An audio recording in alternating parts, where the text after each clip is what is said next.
அப்ப ஏன் பெரிய பாதை? அடுத்த கொஸ்டின். இன்னைக்கும் பாருங்க, பழைய குருசாமிகள்கிட்ட கேட்டீங்கன்னா எருமேலி போய் பெரிய பாதை வழியா வந்து சாமியை தரிசனம் பண்ணா தான் ஒரு மலை யாத்திரை அப்படிம்பாங்க.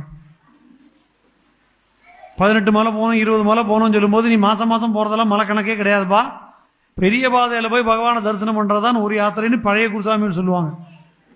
காரணம் என்ன அப்படின்னா, இந்த பெரிய பாதையோடைய விசேஷம் பகவானே தன்னுடைய காலடி வச்சு நடந்து போன பாதை. அதுதான் அதோடைய பெருமை.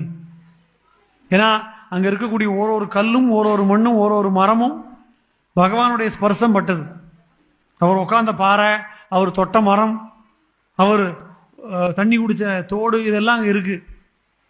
பகவானுடைய பூத கணங்களுக்காக உருவாக்கின கிணறு, இப்படி ஒன்னொன்னும் இந்த பெரிய பாதையில் இருக்கிறதுனால தான் பெரிய பாதைக்கு இவ்வளவு மகத்துவம். அங்கே ஒரு இடத்துலையும் பகவானுடைய சாநித்தியம் அப்படிங்கிறது பூர்ணமா இருக்கும். சபரிமலை மொத்தமுமே எப்போ நம்ம எருமேலி தாண்டிட்டோமோ அப்போல இருந்தே பகவானுடைய பூதகணங்கள் நம்ம கூட இருந்து நம்மளை கூட்டிட்டு போறாங்க அப்படின்னு ஐதீகம்.